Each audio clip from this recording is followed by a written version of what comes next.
Assalamualaikum everyone. Our next topic of discussion is teratogens. Teratogens क्या होते हैं जो कि ऑर्गेनोजेनेसिस को अफेक्ट करते हैं एम्ब्रियोनिक पीरियड में, यानी 8 वीक से पहले पहले जो पीरियड होता है उसको एम्ब्रियोनिक पीरियड बोलते हैं। इस पीरियड में जो है वो ऑर्गन्स की डेवलपमेंट होती है, तो इस पीरियड में टेरोटोजेंस जो है वो ज़्यादा अफेक्ट करते हैं बेबी को।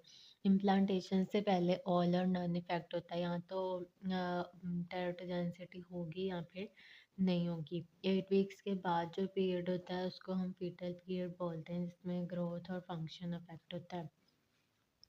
अब इसमें कुछ मेडिकेशंस हैं और उनका इफ़ेक्ट है फीटस पर।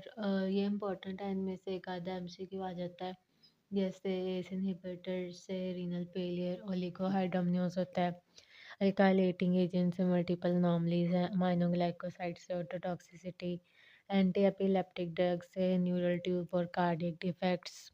इसमें जो इम्पोर्टेंट ड्रग्स पता होने चाहिए, वेलप्रेट, कार्बामेज़ेपिन, फेनिटोइन और फिनोबार्बिटॉल, इनकी वजह से होता है, ठीक है। इसलिए हम जो है वो हाइड्रोसफोलेट सप्लीमेंटेशन रिकमेंड करते हैं प्रेगनेंसी में।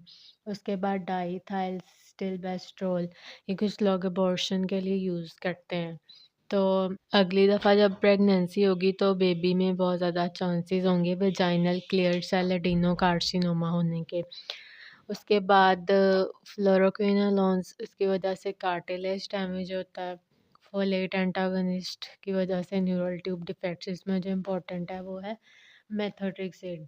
आइसोट्रेटिनाइन में क्रेनियोफेशियल एनोमलीज हैं और सीएनएस कार्डिक और थायमिक डिफेक्ट्स हो सकते हैं, इसलिए इसमें कॉन्ट्रासेप्शन मैंडेटरी होती है।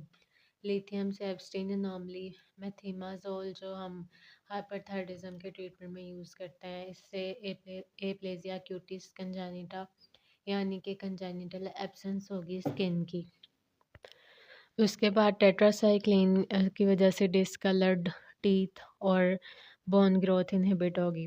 थैलिडोमाइड की वजह से लिम्ब डिफेक्ट्स हैं और वारफिन की वजह से bone cartilage deformities, optic nerve atrophy और सेरेब्रल हेमरेज। इसलिए हम प्रेगनेंसी में हेपरिन यूज़ करते हैं इंस्टेड ऑफ वारफिन, क्योंकि हेपरिन प्लेसेंटा क्रॉस नहीं करती।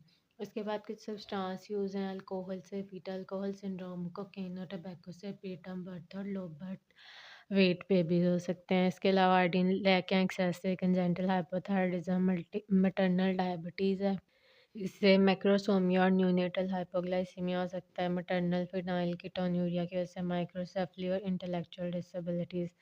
थायराइड की वजह से न्यूरोटॉक्सिसिटी और एक्सरेज की वजह से माइक्रोसेफली और इंटेलेक्चुअल डिसेबिलिटी। इसलिए प्रेगनेंसी में जो है वो एक्सरेज कॉन्ट्राइंडिकेटेड होते हैं, लेकिन अगर करवाना भी हो तो फिर लेड शील्डिंग यूज़ करते हैं ताकि उसके इफ़ेक्ट्स को मिनिमाइज़ किया जा सके। Next comes the type of errors in morphogenesis. Agenesis का मतलब absent organ due to absent primordial tissue.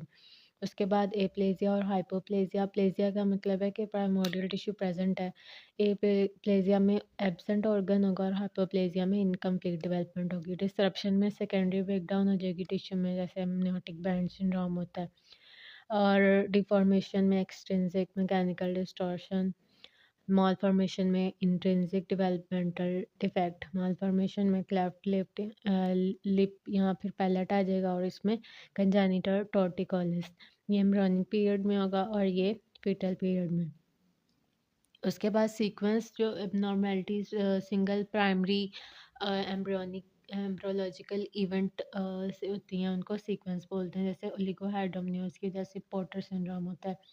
Field effect जो है ना वो डिस्टर्बेंस होती है टिश्यू की that develop in a contiguous physical space, जैसे कि होलोप्रोजेंसेफली। इसके बाद फीटल कोहल सिंड्रोम है, इंटेलेक्चुअल डिसेबिलिटी हो जाती है secondary to maternal alcohol use, developmental delay हो सकता है, मैक्रोसेफली, फेशियल एबनॉर्मेलिटीज, इसमें माइक्रोसेफली है, स्मॉल पाल्पेब्रल फिशर्स हैं, फ्लैट नेजल ब्रिज है, स्मूथ विल थर्म और थिन वर्मिलियन बॉर्डर।